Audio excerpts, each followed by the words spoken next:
beldurrezko eta fantasiazko zinema jaialdiko filmaren atarikoa dirudionek, baina ez. Izan ere, fake newsak non nahi ditugu eta hauteskunde kanpaina honetan inoiz baina gehiago estreinekoz izango oldu horrek eraginik botoa hartzeko edo erabakitzeko unean, izango aldu eraginik abstentziora edo ez bozkatzerako unean, bereziki, putxerazo ditza bezalako kontzeptuak non nahi ikusten ditugun garaiotan.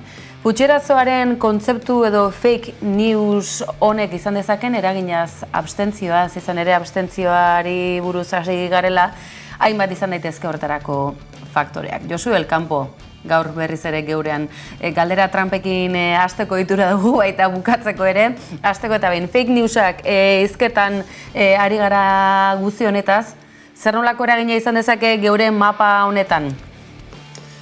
Arratsalde on. Bai, esan hauteskundeak ate joka ditugu eta fake news edo eta nolabaiteko albiste faltsu hauek ere eragin dezakete hauteskundetan zalantzarik gabe.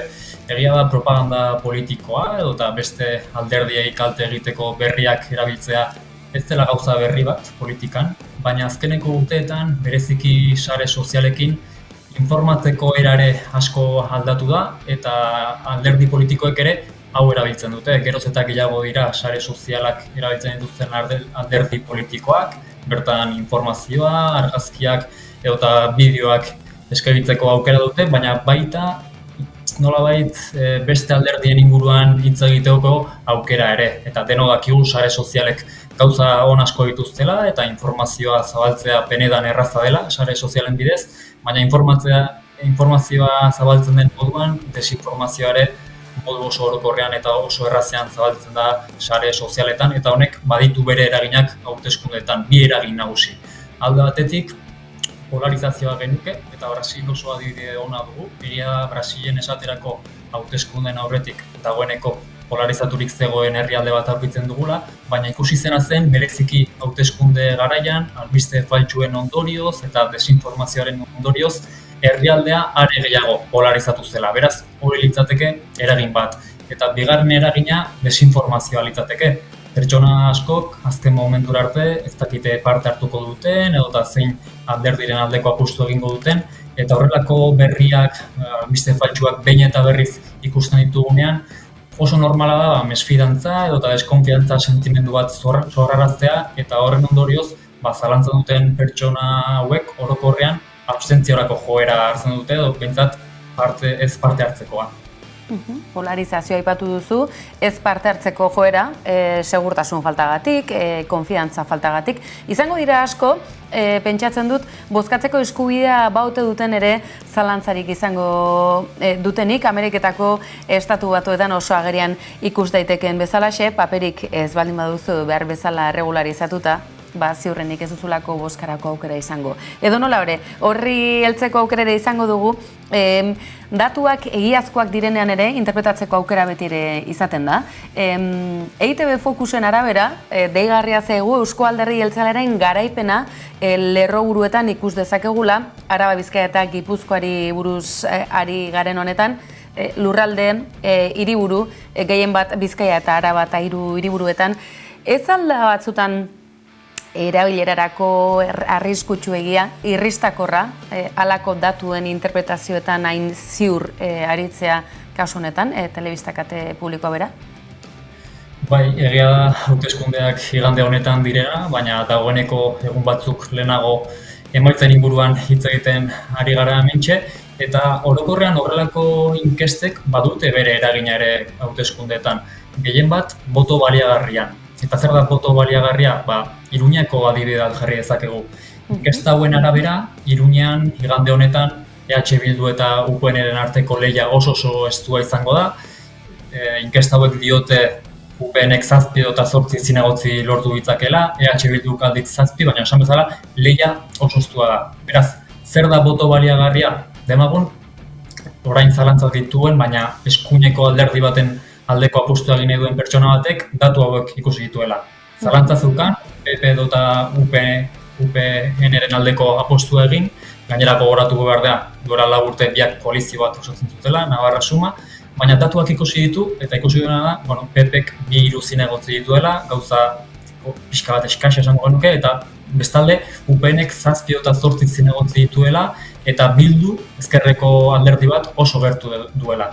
Beraz, pertsona honek pentsa dezakena da, bere botoa baliagarriagoa izan daitekeela, UPNeri ematen badio. Azken finean, hor dagoelako lehian ezkerreko alderdi batekin, eta botoa lehen postuan joan alderdi bati emanez gero, bere botoa garrantzitsuagoa izan daitekeelako. Beraz, ikusten duguna da, horrelako emaitzek, hauteskundeen aurretik ateratzen diren emaitzek ere, badutela bere eragina, bereziki boto baliagarri honetan. Eta gainera, Gasteizko kasuan ere, antzeko kasu batekin aurkitzen gara. Lehen postuan EAJ dugu inkesta hauen arabera, baina 7-8 eserleku edo zinegotzi edukiko lituzke, eta aldiz, EH Bildu ere oso gertu dauka. Beraz, nolabaiteko boto baliagarri hau ere, Gasteizko kasuan eta oso berdindurik dauden udalerrietan bereziki garrantzitsua izan daiteke.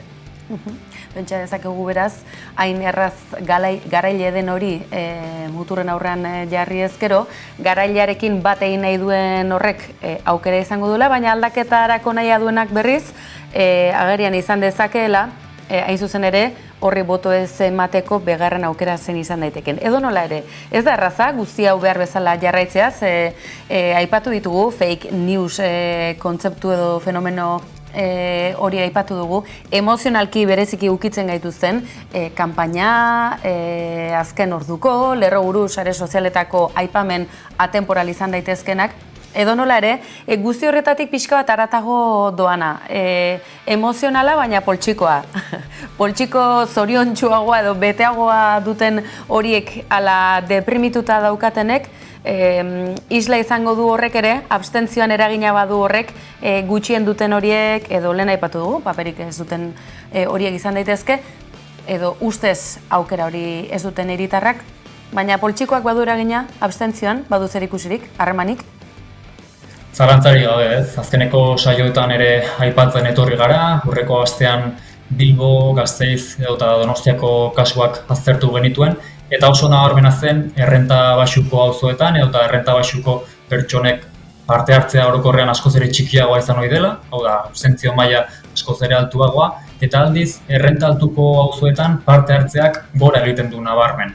Hala ere, bereziki dudala hauteskundetan badaude salbuespen batzuk, azken finean Donostia, Iruña, Bilbok badute zerbait amankomunean, denak hiriguneak dira, hiriburu edo udalerri handiak, milaka eta milaka pertsona bizi diren udalerriak, eta aldiz, pixkanaka hirietatik landa eremuetara salto eginez gero, landa eremuetako herriska txikietara, bertan ikusten duguna da, bereziki udal hauteskundeetan, eta gainera, kontuan eduki behar da igande honetan udal hauteskundeak ditugula, errenta baxuko udalerri txiki hauetan parte hartzea nabarmen handiagoa dela hirietan baino. Beraz, faktore asko hartu behar dira kontuan, besteak beste errenta, oso faktore garrantzitsua, baina hirietan bizi bagara edo eta landa eremuan bizi bagara, segurazki parte hartzea ere desberdina izango da. Eta honen arrazoia zein izan daiteke, faktore asko daude, baina egia da landa eremuako udalerri txikietan orokorrean biztanle gehienek hautagaiak, alkateak eta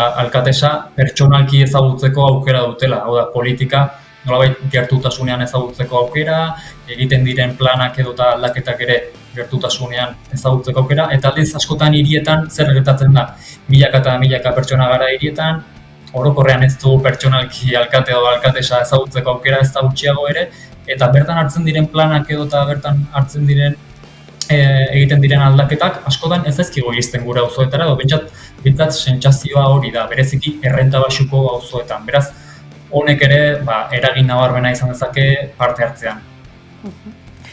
Gauzak honela, ikusi ditugu egunotan, besteak beste abstentzioaren kanpaina aktiboak egiten dituztenak, baina boto zuriarenak berezik ere ikusi ditugu. Esanaz, eserleku guztiak betetzea ere ez dela aterabidea. Batzuk utxik usteak ere eragina izan dezakela. Edo nola ere, hauteskunde kanpaina honetan askotariko proposamenak, sare sozialetako fake newsak aipatu ditugunak, eta inkestak hemen eta han ikusiko dugu. Ean nola datorren igande hau, eta datorren astelena pisuzkoa izango dugu, Josu, beraz, tira, lanik ez zaigu faltako asteburu honetan. Eskerrik asko, gabon pasa. Eskerrik asko zuei.